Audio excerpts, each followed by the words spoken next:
The kiss happened in the middle of a hallway that smelled like bleach and old money, under flickering fluorescent lights that no one important ever noticed. One moment, he was just a single dad janitor doing the night shift, exhausted and invisible. The next, he was pressing his lips to a billionaire's mouth to keep her from dying on a cold marble floor.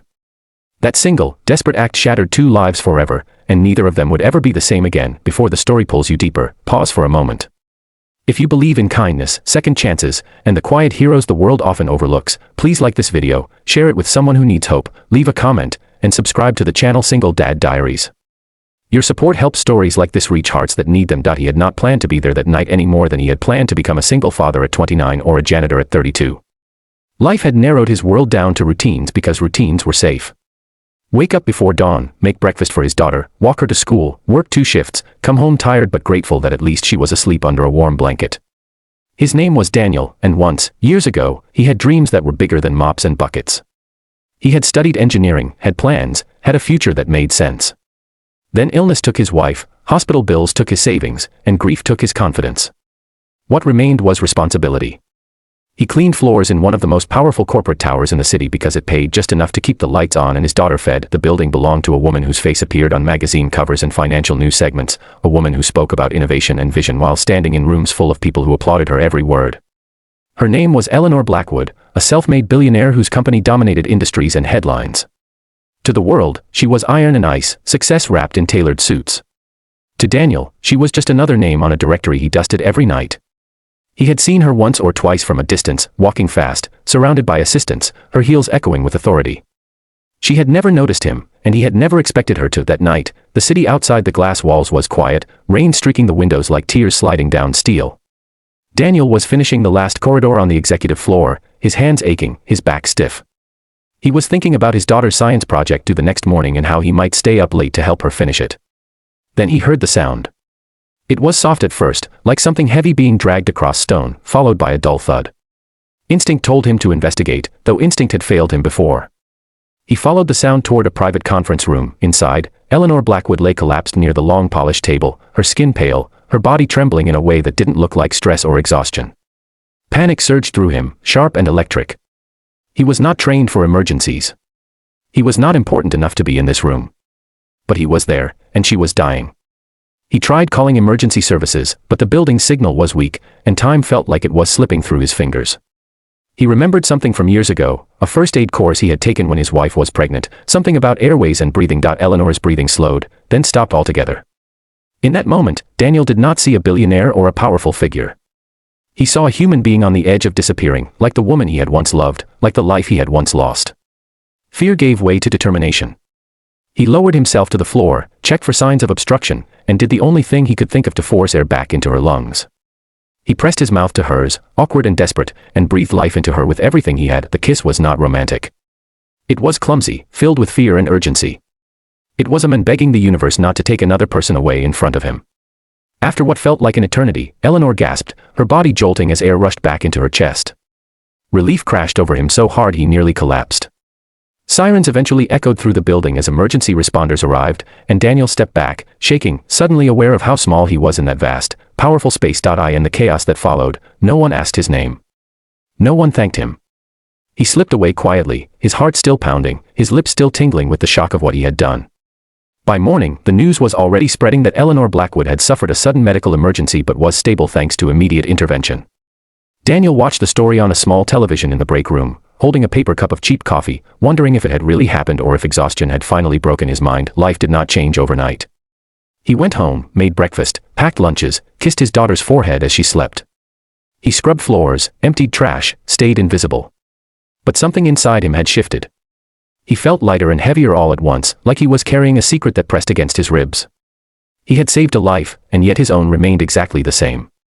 That knowledge was strangely painful. Days later, a message reached him through channels that rarely noticed people like him. Security called him into an office, their expressions unreadable. For a moment, fear clawed at his chest. He thought of his daughter, of rent, of how fragile everything was. Then Eleanor Blackwood walked into the room. She looked different from the images on screens. Without makeup and cameras, she looked tired, human, older. Her eyes found him, and recognition flickered there, sharp and focused. She did not speak to him as a billionaire or a CEO. She spoke to him as someone who had stared into darkness and been pulled back by a stranger. She learned his name, his story, the fact that he worked nights so he could be home in the mornings for his daughter. For the first time in years, Daniel felt seen not as a worker, but as a man. She insisted on rewarding him, on changing his life in ways that made him uncomfortable. He had learned to distrust sudden generosity, especially from the powerful, but Eleanor was persistent. She offered him a position in the company, training, stability. Daniel resisted at first, afraid of stepping into a world that had already proven how unforgiving it could be. He had survived by keeping his head down. Change felt dangerous. Still, the thought of a future where his daughter would not grow up watching her father come home exhausted every night was a temptation he could not ignore. As weeks passed, Daniel entered a world of glass offices and endless meetings, of people who spoke in numbers and projections. He felt out of place, his old clothes and quiet demeanor marking him as different. He struggled with imposter syndrome, with the whispering fear that he did not belong there, that he was only a charity case. Eleanor, meanwhile, struggled with something else entirely. Her brush with death had cracked something open inside her.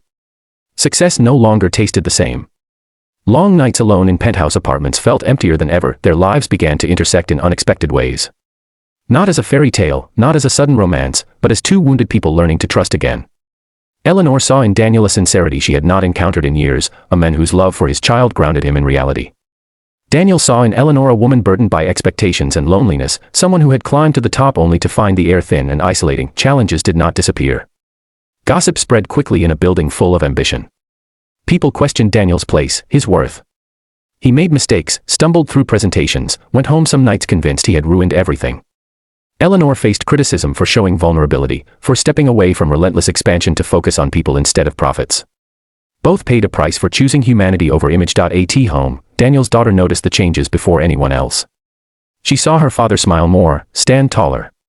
She felt the difference in dinners that were not rushed, in weekends where he was not too tired to play.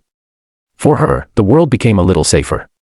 For Daniel, that was everything. Time softened the edges of their trauma. The memory of the hallway and the desperate kiss remained, not as a scandal or a headline, but as a turning point.